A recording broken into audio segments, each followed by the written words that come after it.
Hello, Knicks Nation. How you doing? This is Sincere from Sincere Knicks Fan 34. Just wanted to say thank you. Thank you for all the people who have reached out to United Way. Thank you all for those who have viewed. Thank you all for those who shared. Thank you for all that have subscribed. Let's continue to go out there and continue subscribing and watching. I appreciate y'all. So much love for you. You know what I'm saying? Made me feel like Ric Flair out here. Woo! You know what I'm saying? Appreciate you. Appreciate you. You know, I want to just want to put out there, I really am big about community service and giving back to the community. So, just being able to be of assistance to pass some good, solid information so people that really want to help can do so. So I appreciate all those who were able to reach out to United Way or any other legitimate places to help those dealing with the floods. Thank you. Legitimately, sincerely, thank you. You know, as I said, I've always been big about community service, and it doesn't always have to be a big thing. It doesn't have to be a big public thing. So it's just something I think just helps any community, and it doesn't have to be when a disaster hits. So that's my little side note right there. You know what I'm saying? You can do good, right? And if you can't be good, at least try to be kind. All right.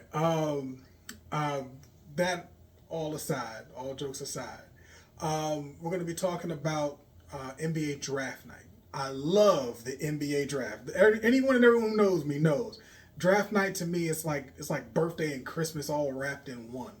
Get to see all the players that are able to go and see about fulfilling their dreams. Life changing situations. Like generational wealth and and the beginning of people's careers, and it's a wonderful thing to me. With all that being said, my New York Knicks, our New York Knicks, I'm gonna be 100% honest with you. I'm not expecting us to be out there trying to get anybody in the first round. We ourselves, we're trying to get in a place where we're trying to have our financial ducks in a row. And the way we do that is trying to save money. And the way we save money is not trying to go for first round picks, at least in my opinion, this year. What I see happening is us either sticking with our pick, I believe it's around 50.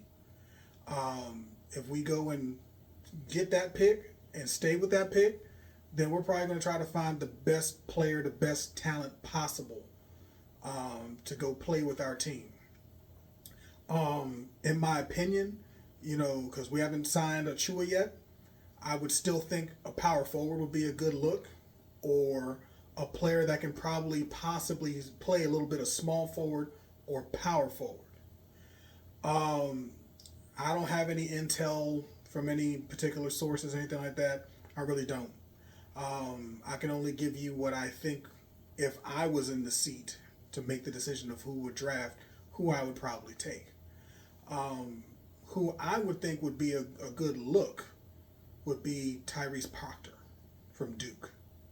Tyrese Proctor could be a good look.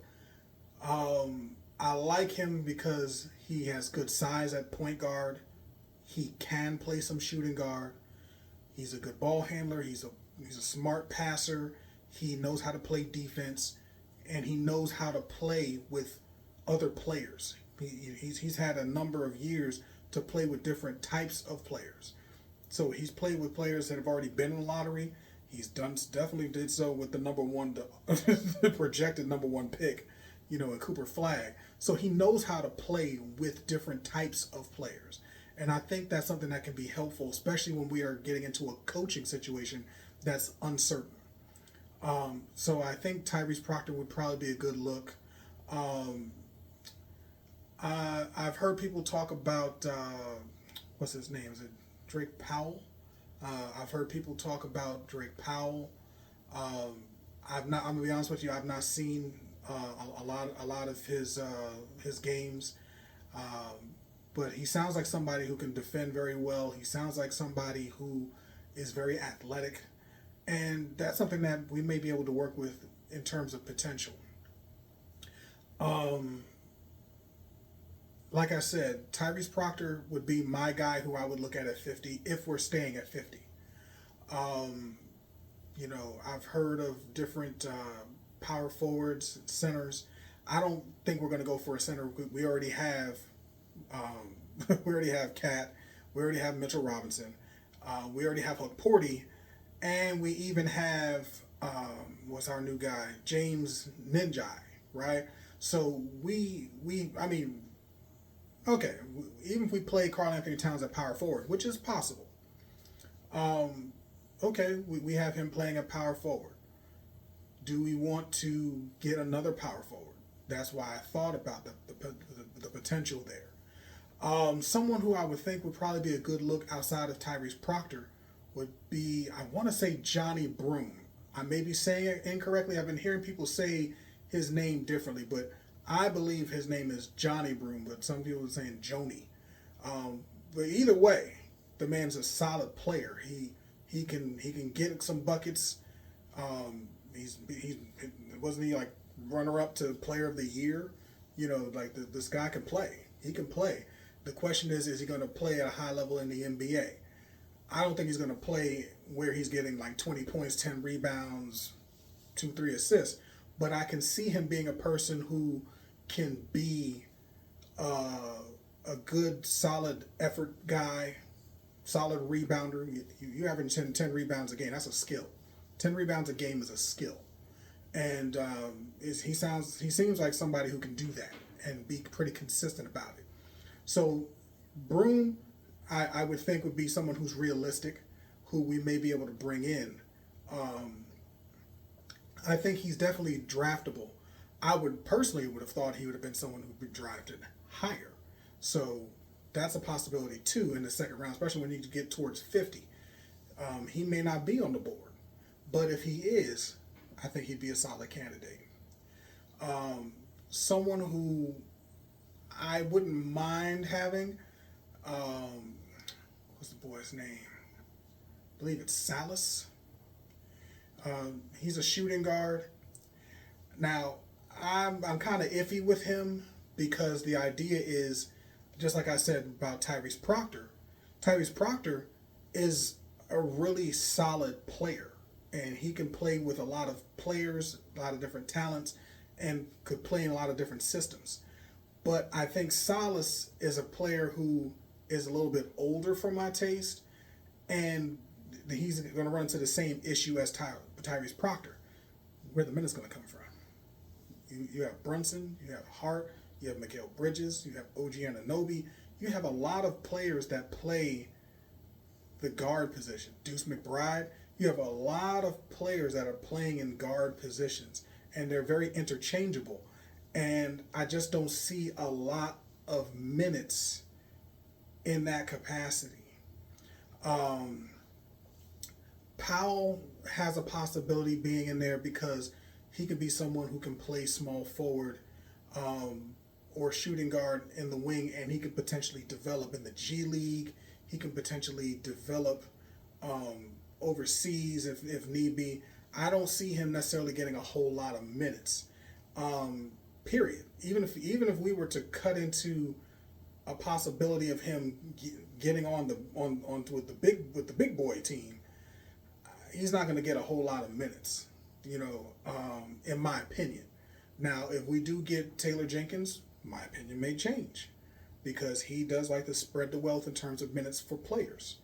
But as it stands right now, we don't know who the next coach is. I'm hoping and praying that it is Taylor Jenkins that will be the next head coach. But that's just something that only time will tell. If we do get him or another coach and they're willing to expand their roster in terms of playing time to 10, okay, then Tyrese Proctor, Salas, even Joni or Johnny Broom, those guys might be able to get some minutes. And when I'm saying some minutes, I'm thinking maybe like 12 to 15 minutes or less, in a game. That's just my opinion. Because we have a pretty solid squad. I mean, like, you really got to try to figure that whole thing out in terms of how many minutes are going to go. That's the one positive when it comes to Tom Thibodeau not being on the team anymore, is the idea that it's not going to be so hard and heavy on the minutes on the starters. you're more likely to have a much more spread out and balanced um, load on the whole team rather than just the starting five. So, looking at that when it comes to the draft, I can see someone that can play small forward, power forward, maybe power forward slash center, someone who can play multiple positions. So Johnny Broom, I would look at him as somebody who can probably sneak in at power forward if we need a little more size, a little more oomph. You know what I'm saying? Probably lay some wood on somebody, one or two people. You know what I'm saying? You got 6 fouls, bro. Have at it. That would be the way I'd roll with it. You know what I'm saying? And I like Johnny Broom because he's someone who just he brings that extra beef. You know what I mean? Like he's moving some people around. He's not 200 pounds. That boy like 260 for real. So you gonna get out of his way. You know what I'm saying? Or he gonna make you feel him at least a little bit. Even in a rookie season, you're gonna feel his presence. And I would think that a coach would encourage that. So I could see him.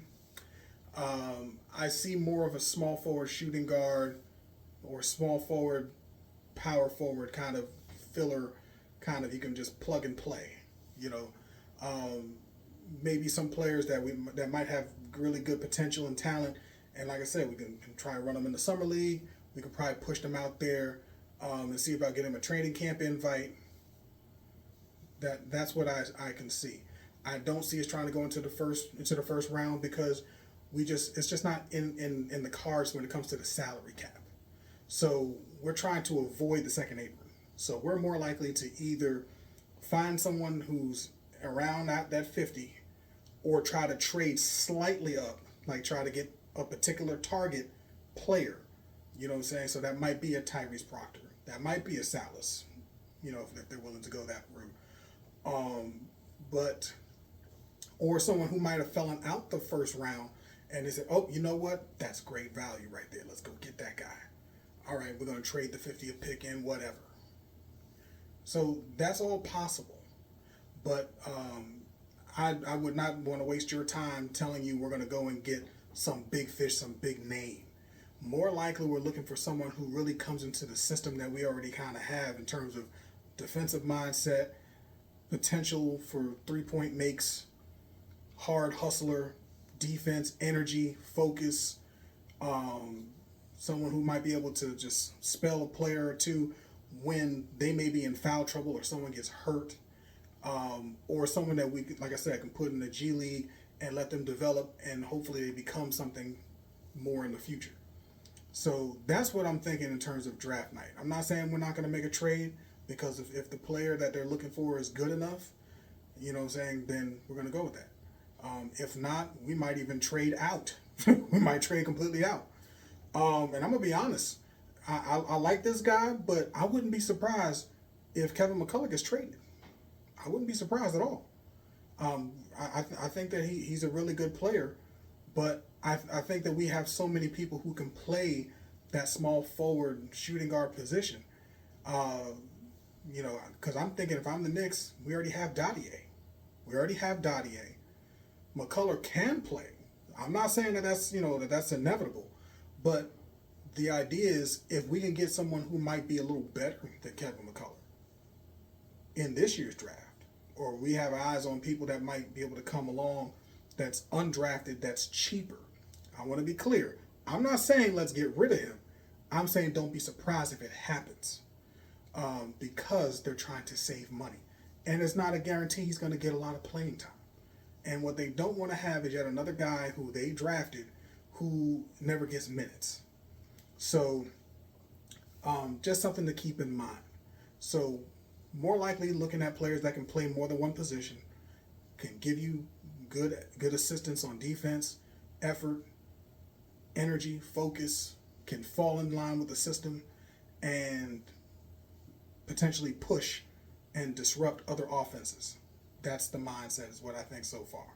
If we find a power forward that might be able to, still give you some defense, push people, but still might be able to knock down a mid-range or even a three every now and then, rebounds really well, give you a shot block or two, that might be an option too. But that only time will tell with that. So we'll see. All right. With all that being said, Please subscribe, like, share. Appreciate you.